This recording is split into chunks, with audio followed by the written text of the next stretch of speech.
काय होतं त्या कॅप्सूलमध्ये? तो सुंदर निळा प्रकाश फायदेशीर होता की धोकादायक? ऐकूया ताऱ्यांचा चुरा या कथेत लेखक असीम अमोल चाफळकर. श्रोते हो, कथामंजरी चॅनेलमध्ये तुम्हा सर्वांचं मनपूर्वक स्वागत आहे. अशाच छान छान गोष्टी ऐकण्यासाठी चॅनेल सबस्क्राईब करा अजून केलं नसलं तर, आणि बेल आयकॉन दाबायला विसरू नका, म्हणजे नवीन ताजी कथा अपलोड झाली की तुम्हाला त्याबद्दल लगेच कळेल. तर ऐकूया कथा ताऱ्यांचा चुरा, लेखक असीम अमोल चाफळकर. दारावरची बेल वाजली. नमस्कार, मी रश्मी ढेकणे, न्यूज 24/7 वार्ताहर, आणि हे कॅमेरामन गौरव सावंत. तानाजी नगरच्या घटनेबद्दल आपली मुलाखत घ्यायला आलोय. मी घड्याळात पाहिलं, 11:13 झाली होती. तुम्ही स्वतः गेला होतात तानाजी नगरच्या जवळपास कुठे रिपोर्टिंग करायला? नाही, अजून तरी, रश्मी उत्तरली. मग ठीक आहे. या दोघांना स्कॅन करायचा वेळ वाचला. लेट आहात तुम्ही, फक्त अर्धा तास आहे माझ्याकडे. मी दार उघडून दोघांना आत घेतलं. तुम्ही साऊंड कॅमेरा वगैरे सेट करा, तोपर्यंत मी चहा टाकतो. सकाळीच गॅलरीत खुर्च्या टाकून ठेवल्या होत्या मी. कुंडीतल्या झाडांवर पाणी शिंपडलं होतं. कधी नव्हे ते आज आंघोळीनंतर सेंटही मारला होता. माझ्यासारख्याच्या आयुष्यात मुलाखतीचे प्रसंग क्वचितच येतात, पण हा प्रसंग मात्र मला नको होता. आज आपल्या समवेत आहेत अणुविज्ञान संशोधक डॉक्टर विनय पळसुले. नुकत्याच घडलेल्या तानाजीनगर दुर्घटनेमध्ये परिस्थिती नियंत्रणाखाली आणण्यामध्ये शासकीय अधिकाऱ्यांचे सल्लागार म्हणून यांनी महत्त्वाची भूमिका बजावली. गेले 12 दिवस संपूर्ण तानाजीनगर सुरक्षा कारणांसाठी पोलिसांनी सील केलं असल्याने वार्ताहर आणि पत्रकारांना आतल्या परिस्थितीविषयी अगदी जुजबी माहिती आहे. इथे डॉक्टर विनय यांची ही मुलाखत महत्त्वाची ठरावी. डॉक्टर विनय, सर्वप्रथम न्यूज 24/7ला हा एक्सक्लुझिव्ह इंटरव्ह्यू देण्याबद्दल आपले मनापासून आभार. दुर्घटनेनंतर तिथल्या परिस्थितीबद्दल कुण्या प्रत्यक्षदर्शी व्यक्तीचा हा पहिलाच इंटरव्ह्यू आहे. मुलाखत सुरू झाली. मला तानाजी नगरचे LG दीपांकर मिश्र आणि त्यांचा इशारा आठवला. फार खोलात न जाता अगदी थोडी माहिती द्या, आपल्याला पॅनिक नकोय. मी दीर्घ श्वास घेतला. माझा पहिला प्रश्न तुम्हाला हा की 12 दिवसांपूर्वी नक्की असं काय झालं की ज्यामुळे आज संपूर्ण शहर सील केलं गेलंय? 12 दिवसांपूर्वी शहराच्या मध्यवर्ती भागात असलेल्या एका भंगार दुकानाच्या आवारात एक किरणोत्सारी पदार्थ मुक्त झाला, ज्याबद्दल स्थानिकांना सुतराम कल्पना नव्हती. तो पदार्थ अतिशय उच्च ऊर्जेची किरणं सतत बाहेर फेकत असल्याने त्यांचा परिणाम आजूबाजूच्या सगळ्यांवर होऊ लागला. हा प्रकार स्थानिक प्रशासन आणि माझ्यासारख्या तज्ज्ञ व्यक्तींच्या कानावर आला तोपर्यंत परिस्थिती बिघडायला सुरुवात झाली होती, पण सुदैवाने फार हानी न होता आज तिथली परिस्थिती आटोक्यात आली आहे. तरीही येते काही दिवस आम्ही ठिकाणाचं आणि विकिरणग्रस्त व्यक्तींचं निरीक्षण करत राहू. धोक्याची शक्यता 0 होईपर्यंत सावधगिरी म्हणून नाकेबंदीचा निर्णय LG साहेबांनी घेतलाय. मी पाठ केलेलं उत्तर एका दमात दिलं. मनानं मात्र 5 मेच्या टळटळीत दुपारी भिडे वस्तीतल्या जय अंबे स्क्रॅप यार्डाच्या गोडाऊनमध्ये जाऊन पोचलो. धोक्याची घंटा वाजायच्या 8 दिवस आधी. सकाळी भंगार गोळा करायला गेलेली पहिली टोळी 1-1:30 पर्यंत परतली असणार. दुकान मालक भाऊ झगडे त्यांनी वेचलेल्या भंगाराची खबर घेत असतानाच दिनू आणि राजूची पिकअप ट्रक आली असणार. हेच का ते रेडिओ मशीन? भाऊनी ड्रायव्हर सीटमध्ये बसलेल्या राजूला विचारलं असेल. रेडिओ मशीन नाही, रेडिओ थेरपी मशीन. राजू ऐवजी शेजारी बसलेल्या दिनूनेच उत्तर दिलं असणार. हुशार आहे माझं पोरगं. कुठून कुठून असल्या भारी भंगाराची खबर आणतंय कुणास ठाऊक. बरं झालं, याची शाळा चालू आहे, ते शिकून मोठा होईल. माझ्यासारखं भंगारात तरी आयुष्य काढावं लागणार नाही, भाऊ मनाशी म्हणाला असेल. जेवणानंतर त्यांनी सगळ्यांनी मिळून रेडिओथेरपी मशीन उघडलं असणार. भरपूर स्टील, तांब आणि थोड्याफार इतर धातूंबरोबर मशीनच्या गाभ्याशी असणारी पाण्याच्या 1 लिटरच्या बाटली एवढी वेगळीच दिसणारी एक कॅप्सूल त्यांना मिळाली असणार. उत्साहित दिनूनी उड्या मारत ती कॅप्सूल डोक्यावर नाचवली असेल गोडाऊनवर. राजू भाऊ हसत असतील त्याचा उत्साह बघून. रात्री गोडाऊन बंद करायला आल्यावर, दिवे घालवल्यावर दिनूला कॅप्सूलला असलेल्या छोट्या काचेच्या खिडकीतून दिसला असेल तो चमत्कारिक निळा प्रकाश. धावत जाऊन त्यांनी सगळ्यांना बोलावलं असेल. आई, भाऊ, दिनू वडिलांना भाऊच म्हणायचा, इतर मित्रमंडळी वगैरे.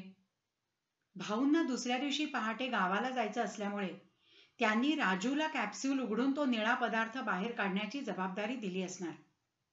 रात्री झोपताना दिनू ती कॅप्सूल पोटाशी घेऊन झोपला असणार, आतला पदार्थ काय असेल याबद्दल विचार करत. पण ही नाकेबंदी किती दिवस चालेल याबद्दल काही अंदाज? रश्मीच्या प्रश्नानं मी भानावर आलो. घडून गेलेल्या कडू गोड प्रसंगांची काही क्षणात उजळणी करायची ही क्षमता विकसित करायला बरीच वर्ष लागली. आजच्या मुलाखतीत तिचा वारंवार प्रत्यय येणार होता. कमीत कमी 1 आठवडा तरी. तानाजी पुतळा चौकाच्या आजूबाजूला राहणाऱ्या सुमारे 50,000 लोकांच्या तपासणीनंतरच पुढच्या प्रक्रियेबद्दल निर्णय घेणं सोपं होईल, मी म्हणालो. तुम्ही म्हणालात की तिथे एक किरणोत्सारी पदार्थ मुक्त झालाय. काय असतो हा पदार्थ? मी मनात हसलो. हाच प्रश्न मला भाभा अणुसंशोधन केंद्राच्या PhD प्रवेशाच्या मुलाखतीत विचारला होता. पण त्यांना तिथे दिलेलं तांत्रिक उत्तर इथे देणं शक्य नव्हतं. आपल्या भोवतीचे सगळे पदार्थ, म्हणजे या खुर्च्या, कुंडीतली झाडं, तुम्ही, मी, अणूंनी बनलेले असतात. बहुतांशी पदार्थांचे अणू स्थिर असतात. त्यांच्यातून कुठलीही ऊर्जा मुक्त होत नाही. पण किरणोत्सारी पदार्थ अस्थिर अणूंनी बनलेले असतात. काळागणिक हे अणू आपोआप तुटतात आणि त्यांच्या तुटण्यातून जी ऊर्जा मुक्त होते ती आपल्याला किरणोत्सर्गाच्या रूपात दिसते. सामान्यपणे किरणोत्सारी पदार्थ दिसायला सर्वसाधारण इतर पदार्थांसारखेच दिसतात, कारण त्यांच्यातून मुक्त होणारी ऊर्जा डोळ्यांना दिसत नाही. पण मी थबकलो. पण काय? पण तानाजीनगर घटनेतला किरणोत्सारी पदार्थ थोडा वेगळा आहे. त्याला स्वतःचा असा एक निळा ग्लो आहे जो अंधारात जास्तच उठून दिसतो. मी वक्तव्य पूर्ण केलं, पण माझी विचार शृंखला चमकणाऱ्या निळ्या पदार्थापाशीच अडकली होती. माणसाची चमचमत्या अद्भुत पदार्थांकडे आकृष्ट व्हायची आदिम प्रेरणा या प्रसंगी त्याच्या जीवावर उठली होती. कॅप्सूल सापडल्याच्या दुसऱ्या दिवशी दिनूनं शाळेला दांडी मारली असेल. त्याने आणि राजूने मिळून कॅप्सूलची काचेची खिडकी फोडून आतला निळा पदार्थ काढला असणार. अंधारात निळा चमकणारा तो पदार्थ उजेडात साखरेसारखा पांढरट दिसत असणार. थोडा स्फटिकीय, थोडा भुकटीच्या रूपात.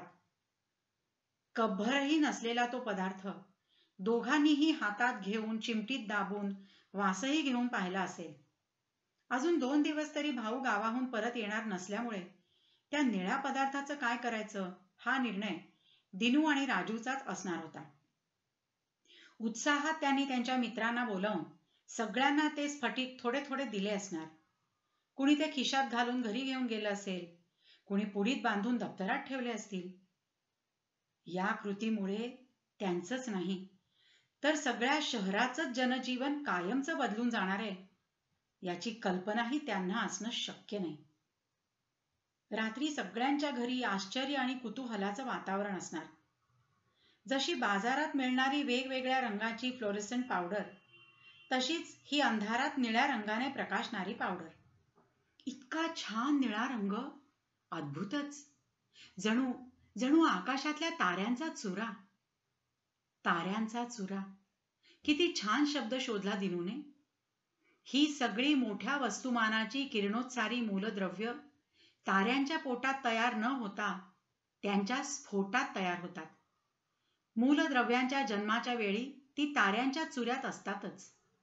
या चुऱ्यापासून आपल्या पृथ्वीसारखे ग्रह तयार होतात आणि आपल्यासारखे बुद्धिमान प्राणी ती मूलद्रव्य खणून काढून पुन्हा त्यांचा चुरा करतात.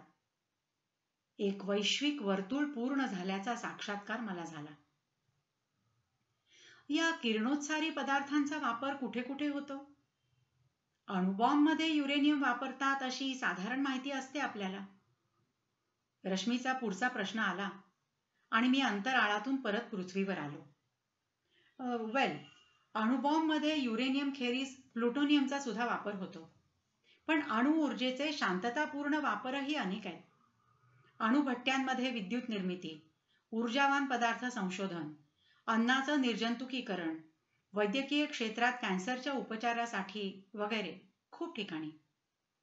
तानाजी नगर घटनेतला किरणोत्सारी पदार्थ एका बंद पडलेल्या इस्पितळातील कॅन्सर रेडिओथेरपी मशीनमधून आला. सीझियम 137 त्याचं नाव. माझं PhD संशोधन किरणोत्सारी पदार्थांचा मानवी शरीरावर होणारा दीर्घकाली परिणाम या विषयात होतं. त्यामुळे या घटनेमध्ये सल्लागार म्हणून मला पाचारण करण्यात आलं. तिने विचारायच्या आधी मीच सांगून टाकलं. हो, मी तिकडेच येणार होते. हा जो सीझियम 137 किरणोत्सारी पदार्थ मुक्त झाला त्याचा मानवी शरीरावर काय परिणाम होऊ शकतो? मी दीर्घ श्वास घेतला. माझं गेल्या 7 वर्षातलं संशोधनच नाही. 100 वर्षांपूर्वी मादाम क्युरीन पासून Hiroshima, Nagasaki, Los Alamos, Chernobyl, Fukushima करत करत किरणोत्सारी पदार्थांशी संबंधित सगळ्या दुःखद मानवी कहाण्या माझ्या डोळ्यासमोरून झर्रकन गेल्या. आता कुठे खरी मुलाखत सुरू होणार होती. क्षणभर किती सांगू किती नको असं झालं मला. कुठल्या किरणोत्सारी पदार्थाचा मानवी शरीरावर काय परिणाम होईल हे बऱ्याच घटकांवर अवलंबून असतं. तो पदार्थ कसलं विकिरण बाहेर फेकतो, माणूस त्या पदार्थाच्या किती जवळ किती वेळ राहिलाय, दोघांच्या मधल्या जागेत विकिरण अडवायला काही आहे का, म्हणजे तो पदार्थ उघड्यावर आहे की बाटलीत बंद आहे, माणसाने काय कपडे घातलेत वगैरे. या सगळ्यांचा विचार केला तर आपल्या घटनेतला पदार्थ बऱ्यापैकी उपद्रवी आहे. तांत्रिक भाषेत सांगायचं तर तो उच्च ऊर्जा बीटा आणि गॅमा किरणे उत्सर्जित करतो. त्याला सुरक्षितपणे हाताळायला बऱ्यापैकी बंदोबस्त लागतो. अद्ययावत संरक्षण सूट, शिशाचं भक्कम आवरण असलेलं पात्र, इतर गोष्टी. पण ज्या भंगार दुकानात हा पदार्थ मुक्त झाला तिथे या सगळ्या सोयी निश्चितच नव्हत्या. ते ठीक आहे, पण नक्की काय परिणाम होतात ते सांगाल का? म्हणजे याच्या संपर्कात आलेला माणूस आजारी वगैरे पडतो का? रश्मीची उत्सुकता ताणलेली मला जाणवत होती. तुला खरं काय ते सांगितलं तर 4 दिवस झोप येणार नाही, मी मनातच म्हणालो. आपल्या शरीरात विविध प्रकारच्या पेशी असतात, ज्यामध्ये काही पेशी नित्यनेमाने विभाजित होत असतात. उदाहरणार्थ त्वचेच्या पेशी, आतड्यांच्या पेशी. उच्च ऊर्जा विकिरणाचा परिणाम या पेशींवर सर्वाधिक होतो. केस गळणं, उलट्या होणं, थकवा, डोकं दुखणं अशी प्राथमिक लक्षणं दिसतात. बोलता बोलता मनानं मी परत दिनूच्या घरात जाऊन पोचलो. कॅप्सूलमधून ताऱ्यांचा चुरा काढण्याला 2 दिवस झाले असावेत. गावाहून परत आलेला भाऊ नेहमीप्रमाणे आपल्या बायकोची, ज्योतीची वास्तपुस्त करायला स्वयंपाकघरात गेला असेल. ती तिथे नाही हे पाहून आपल्या खोलीत गेला असेल. तिथे झोपलेला दिनू आणि त्याच्या उशाशी बसलेली ज्योती पाहून त्याला काय वाटलं असेल? सकाळपासनं उलट्या करतोय, अंग गरम लागतंय हो, कालपासनं पोट दुखतंय म्हणत होता, म्हटलं शाळेला सुट्टी घेऊ आज, ज्योती काळजीत म्हणाली असेल. हो, आज विश्रांतीच घेऊ दे, काहीतरी खाल्लं असेल उलटसुलट, होईल 2 दिवसात बरा, भाऊ म्हणाला असेल. भाऊ, ते बघा कॅप्सूलमधनं काय निघालं. झोपल्या झोपल्या दिनूने बोट दाखवलेल्या दिशेने पाहिल्यावर भाऊला काचेच्या बाटलीत भरून ठेवलेला, सगळ्यांना देऊन उरलेला ताऱ्यांचा चुरा दिसला असेल. खोलीतल्या मंद प्रकाशात त्याच्या स्वयंभू नील दीप्तीने इतरांप्रमाणे तोही मुग्ध झाला असेल का? सतत अत्युच्च ऊर्जेची अदृश्य किरणं फेकत असल्यामुळे Cesium-137 स्फटिकांच्या भोवतीची हवा आयनीभूत होते. ही प्रक्रिया अंधारात निळ्या रंगाच्या रूपाने दिसते. हीच नीलदीप्ती आपल्याला आणि आपल्या मुलाला कणाकणाने मारतीये हे बिचाऱ्याला कसं माहीत असणार? एकदा का मुक्त झाला की Cesium-137 च्या राक्षसाला पुन्हा जखडणं जवळजवळ अशक्य होऊन बसतं. रासायनिकदृष्ट्या आणि जैविकदृष्ट्या Cesium-137 पोटॅशियमचे गुणधर्म दाखवतो. त्यामुळे जळी, स्थळी, काष्ठी, पाषाणी कुठेही त्याच्या भवतालात ते बेमालूम मिसळून जातं. त्याचं प्रदूषण हवा, पाणी, कीटक, प्राणी यांच्या मार्फत चोर पावलांनी पसरत राहतं एका वणव्यासारखं. त्याचं अर्धायुष्य सुमारे 30 वर्ष असतं. त्यामुळे हे प्रदूषण अनेक दशकांपर्यंत सगळा भवताल पोखरत राहतं. त्यातून निघणारे अदृश्य किरण बंदुकीच्या अतिसूक्ष्म अतिवेगवान सटासट सुटणाऱ्या गोळ्यात जणू. चेर्नोबिल, फुकुशिमा दोन्ही अपघातांनंतर Cesium-137 प्रदूषणामुळे हाहाकार माजला होता. संध्याकाळपर्यंत दिनूची तब्येत अजूनच बिघडली असणार. ज्योतीने दिनूच्या मित्रांच्या घरी चौकशी केल्यावर त्यांच्याही घरी तीच परिस्थिती असल्याचं तिला समजलं असणार. एकाएकी काय झालं असं 2 दिवसात? तिला कोडं पडलं असेल. रात्री दिनू वेदनेने कण्हू लागल्यावर तिनं भिडे वस्तीतल्या हमजा हुसेन हकीमला बोलवून आणलं असेल. तोही बावचळला असेल. रात्री आणखीन अनेक घरातून त्याला बोलावणं आलं असेल. सगळीकडे तीच कथा. कुठे कुठे तर म्हातारे कोतारेही त्रासले असतील. उलट्या करणाऱ्या राजूच्या हातांवरही लालसर दुखरे चट्टे उमटले असतील. ज्योती स्वतः सुद्धा थोडी पोटदुखी अनुभवू लागली असेल. हे काय चाललंय आपल्या वस्तीत? ती घाबरली असणार. मी बोलणं सुरू ठेवलं. ही प्राथमिक लक्षणं इतर कुठल्याही सामान्य आजारासारखीच वाटतात. आणि भिडे वस्तीतल्या लोकांचं राहणीमान पाहता अशुद्ध अन्न पाणी हे त्या लक्षणांच्या मुळाशी असणार ही बऱ्याच लोकांची अटकळ असणं स्वाभाविकच आहे. त्यामुळे नेहमीची औषधं देऊन त्यांनी उपचाराचा प्रयत्न केला असणार. हे सगळं आम्हाला खबर व्हायच्या 4-5 दिवस आधी होत असणार. मी विराम घेतला. क्षणभर शांतता. मग तुम्हाला पत्ता लागला तेव्हा काय परिस्थिती होती? रश्मीने विचारलं. हा आतापर्यंतचा सगळ्यात अवघड प्रश्न होता. उत्तर मला माहिती होतं. 12 दिवसांपूर्वी तिथे पहिल्यांदा गेल्यावर मी जे काही पाहिलं ते विसरणं आयुष्यभर शक्य नाही. पण ते समोरच्याला न घाबरवता कसं सांगावं हे समजत नव्हतं. जेव्हा आम्हाला कळलं तेव्हा म्हणजे आजपासून 12 दिवसांपूर्वी भिडे वस्तीतल्या सुमारे 50 लोकांना काही ना काही लक्षणं दिसत होती.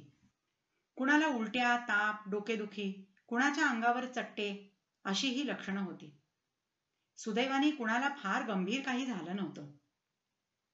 ते होऊ नये म्हणून आणि Cesium-137चं प्रदूषण रोखलं जावं यासाठी ताबडतोब नाकेबंदी केली. चेहरा शक्य तितका निर्विकार ठेवून मी शक्य तितकं स्फुटक आणि डिप्लोमॅटिक उत्तर दिलं. मनात मात्र विचारांचं काहूर माजलं होतं. मुंबईपासून तानाजी नगरला जायला रस्त्याने साधारण 8 तास लागतात. 13 मेच्या संध्याकाळी जेव्हा मला तानाजी नगर सिव्हिल हॉस्पिटलच्या मुख्य सर्जनचा फोन आला तेव्हा माझ्या संपर्क जाळ्याला फोनाफोनी करून किरणोत्सारी पदार्थ हाताळणीची सगळी सामग्री गोळा करून इतर सोपस्कार पूर्ण करून निघायला रात्रीचे 11 वाजले. एका PCR व्हॅनमध्ये भाभा अणुसंशोधन संस्थेमध्ये उपलब्ध असलेल्यांपैकी सर्वोच्च श्रेणीचे विकिरण रोधी कपडे, मास्क, बूट वगैरे घेतले होते. सकाळी 7 वाजता तानाजी नगर सिव्हिल हॉस्पिटलमध्ये पोचता क्षणीच परिस्थितीचं गांभीर्य लक्षात आलं. मी लगेच विकिरण रोधी कपडे चढवले.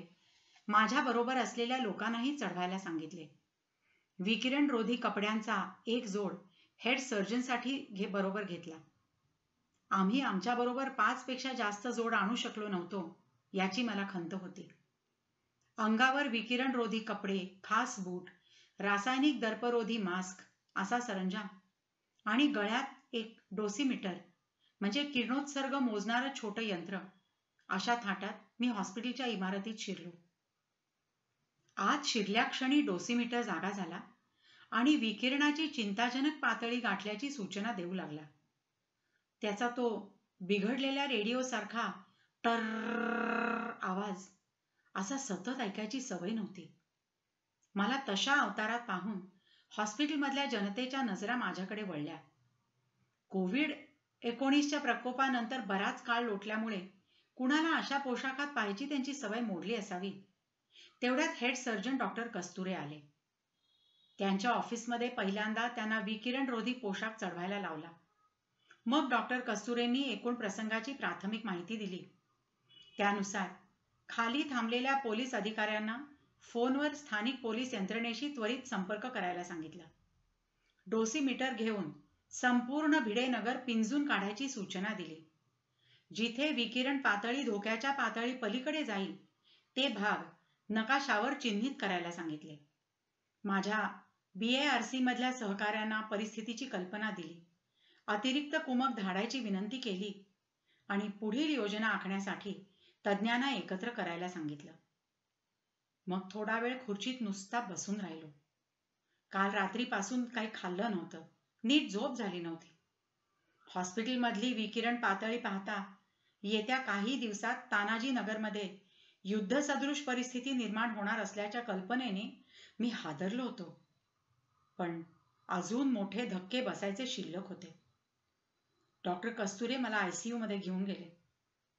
तुम्हाला सवय नसेल म्हणून सांगतो, पण आता तुम्ही जे पाहणार आहात त्यांनी विचलित झालात तर आपण लगेच बाहेर येऊ, त्यांनी इशारा दिला. ICU युनिटमध्ये धावपळ चालली होती. डॉक्टर कस्तुरे मला चारी बाजूंनी पडद्यांनी झाकलेल्या एका बेडपाशी घेऊन गेले. पडदा सारून आत गेल्यावरचं दृश्य मला अजूनही स्वप्नात दिसतं. बेडवर दिनूचं छिन्न विच्छिन्न झालेलं शरीर होतं. संपूर्ण शरीरावर लाल काळे चट्टे. पोटाची त्वचा सोलवटून निघाली होती. डोक्यावरचे केस पूर्ण गेलेले. चेहरा ओळखणं अवघड जात होतं.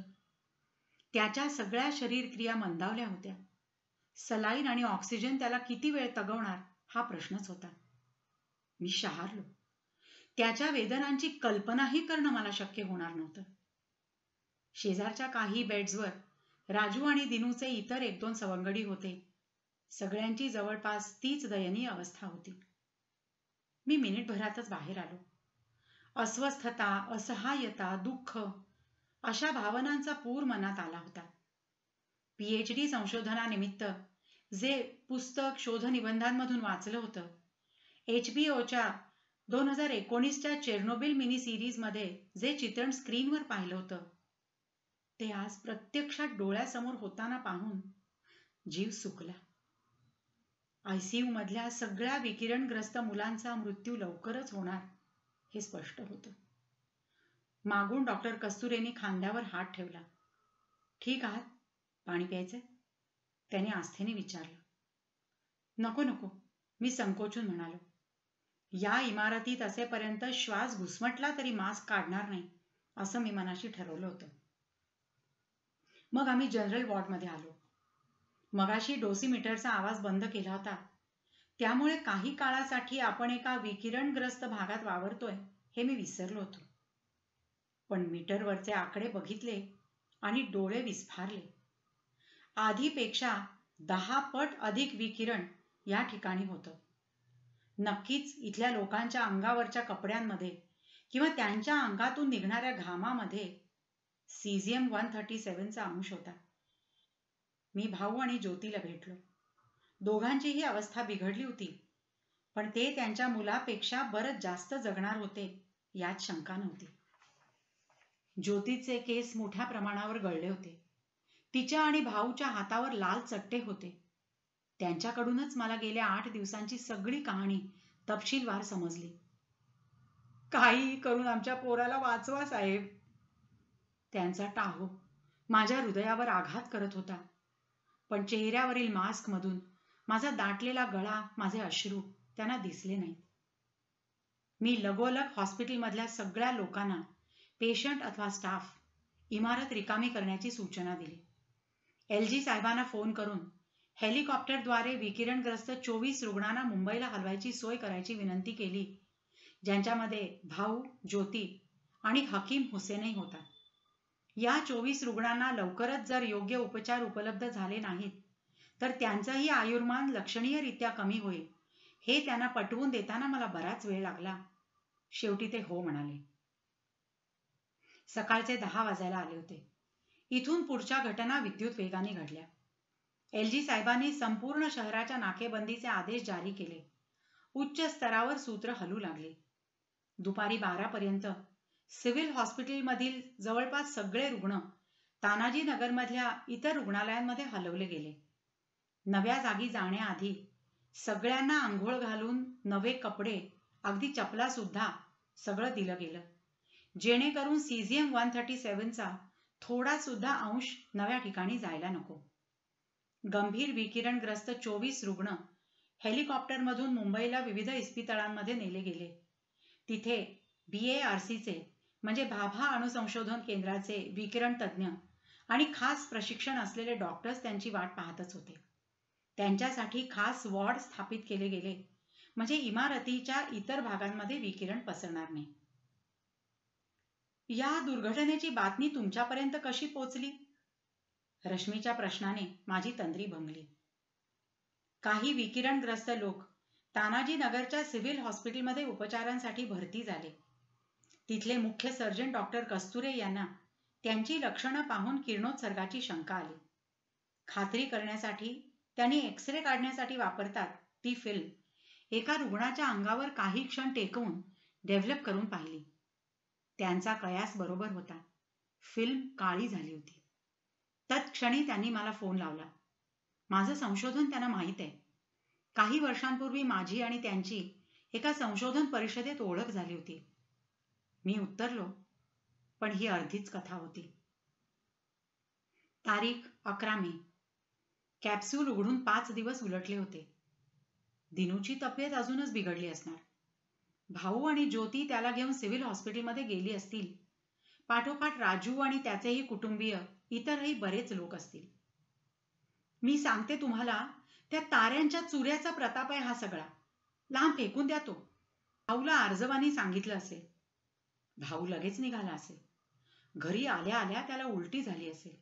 खोलीत शेल्फवर ठेवलेल्या ताऱ्यांच्या चुऱ्याच्या बाटलीकडे त्यांनी एकदा रोखून पाहिलं असेल. एकदा लाईट बंद करून सूर्याची मायावी नीलदीप्ती शेवटची अनुभवावी म्हणून तो थोडा थांबला असेल का? इतकी सुंदर वस्तू कशी फेकावी असं त्याला वाटलं असेल का? कुठे फेकावी? कचऱ्यात फेकावी की शहराच्या मध्यातून वाहणाऱ्या प्रभा नदीत फेकावी? भिडेनगरच्या दुर्दैवानं पण 4 जिल्ह्यातून वाहणाऱ्या प्रभा नदीच्या पात्राच्या आजूबाजूला वसलेल्या सुमारे 20 लाख लोकांच्या सुदैवानं त्याने ती घराशेजारच्या कचरा कुंडीत फेकली आणि तो पुन्हा सिव्हिल हॉस्पिटलमध्ये गेला. 13 तारखेला संध्याकाळपर्यंत ती कचरा कुंडी सिमेंट कॉन्क्रीटच्या एका चबुतऱ्यामध्ये रूपांतरित झाली होती. नंतर काही दिवसातच त्यावर शिशाचं आवरण लावून पुन्हा वरून सिमेंट कॉन्क्रीटचा एक थर दिला गेला. तिथून येणारं विकिरण पार्श्व विकिरण दरा एवढं म्हणजे सामान्य झालं.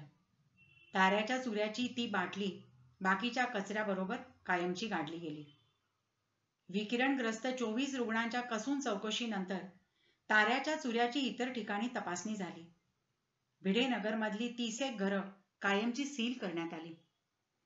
भिडेनगरच्या 30 कष्टकरी कुटुंबांसाठी 2 आठवड्यात आयुष्य होत्याचं नव्हतं झालं होतं. झाल्या प्रकाराची किंमत त्यांनाच नाही, त्यांच्या भावी पिढ्यांनाही चुकवावी लागणार होती. भिडेनगरच्या नजीकच असलेल्या ध्यानचंद मैदानात विकिरण तपासणीसाठी तळ उभा राहिला. भिडेनगरच नाही, संपूर्ण तानाजी नगरच्या लोकांना तपासणीचं आव्हान केलं गेलं. प्रदूषित कपडे, चपला, भटके प्राणी, अगदी पाळीव प्राणीही पोलिसांनी ताब्यात घेतले. ध्यानचंद मैदानाची क्षमता लक्षात घेता 26 मे पर्यंत अर्धीच जनता तपासली गेली होती. उरलेली अर्धी येत्या आठवड्यात तपासली जाणार होती. आमच्या सूत्रांनी आम्हाला सांगितलं की काही रुग्णांना उपचारांसाठी मुंबईला आणलंय. खरंय हे? रश्मीने विचारलं. म्हणजे बातमी फुटलीच म्हणायची. आता लपवण्यात काही अर्थ नाही. हो, त्यांचे तज्ज्ञ डॉक्टरांच्या देखरेखीखाली उपचार चालू आहेत. तानाजी नगरमधली परिस्थिती लवकर नियंत्रणाखाली आणण्यामध्ये त्यांची मोलाची मदत झाली. मी म्हणालो, या दुर्घटनेची जबाबदारी कुणाची? मगाशी तुम्ही म्हणालात की तानाजी नगरच्या बंद पडलेल्या इस्पितळातून हा पदार्थ आला असावा. दुसऱ्या कुणाची? तानाजी नगरच्या त्या बड्या धेंडाची, दिगंबर राणे. नावालाच आमदार असलेल्या त्या माणसानं सुपर स्पेशालिटी कॅन्सर हॉस्पिटल सुरू केलं खरं, पण ते चालू ठेवण्यात कुणाला स्वारस्य होतं? आपल्याकडे सगळे नुसते आरंभशूर. कोविड काळात हॉस्पिटल पडलं बंद आणि रेडिओथेरपी मशीन सोडून दिलं वाऱ्यावर. ते मशीन वेळीच परत दिलं असतं तर हे महाभारत घडलंच नसतं. दिनूने लक्ष ठेवून एक दिवस बरोबर ते उचललं. नुसत्याच पळून राहिलेल्या मशीनचा मोह कुणाला होणार नाही? इतर वेळी हीच चोरी क्षुल्लक ठरली असती, पण आज त्या चोरीसाठी झगडे कुटुंबीय मृत्यूपेक्षाही वाईट शिक्षा भोगतायत. आणि तिकडे तो राणे बसला असेल त्याच्या अलिबागच्या बंगल्यात मजा बघत. मनातला उद्वेग चेहऱ्यावर दिसू न देण्याचा मी प्रयत्न करत होतो. हे सगळं उघडपणे बोलायची तीव्र इच्छा झाली, पण मला मिश्रा साहेबांचा इशारा आठवला आणि मी जीभ आवरली. कोविड काळात अशी बरीच इस्पितळं कर्मचाऱ्यांअभावी बंद पडली. शिवाय एकदा मशीन विकत घेतलं आणि झालं असं होत नाही. रेडिओथेरपी मशीनसारखी महागडी यंत्र चालवायला प्रशिक्षित माणसंही लागतात. त्यांचीही वानवा असते. एकूणच वैद्यकीय सुविधांमध्ये सातत्य राखण्यात आपण कमी पडतो. दुसरी गोष्ट म्हणजे किरणोत्सारी पदार्थ असणाऱ्या गोष्टींवर शासकीय यंत्रणेनं अतिशय काटेकोरपणे देखरेख ठेवावी लागेल. या गोष्टींबद्दल जनजागृती सुद्धा आवश्यक आहे. डोक्यातल्या विचारांच्या वावटळीमधून शक्य तितकं मोघम उत्तर मी काढून दिलं. मुलाखत संपली. रश्मी, गौरव निघाले. आता माझ्या मुलाखतीबरोबर LG साहेबांचं आणि काही इतर सरकारी साहेबांची अधिकृत वक्तव्य येतील. तीही माझ्या मुलाखतीसारखीच गुळमुळीत साचेबद्ध असतील. विरोधक त्यावरून सत्ताधारी पक्षावर राळ उडवतील. टीव्हीवरच्या रात्री 9च्या चर्चांमध्ये आरोप प्रत्यारोपांचा रतीप घातला जाईल. भाऊ, ज्योती, हकीम हुसेन, सिव्हिल हॉस्पिटलच्या परिचारिका, गेले 12 दिवस राबणारे पोलीस, साक्षात काळाशी झुंजणाऱ्या अनेकांच्या कथा कायमच्या विस्मृतीत जातील. फोनवर मेसेज आला. डॉक्टर कस्तुरेंचा. इतक्या दिवसांच्या यमयातना भोगून आज दिनूची प्राणज्योत मालवली. मी घड्याळात पाहिलं. भाऊ ज्योतीला इस्पितळात भेटायला जायची वेळ झाली होती.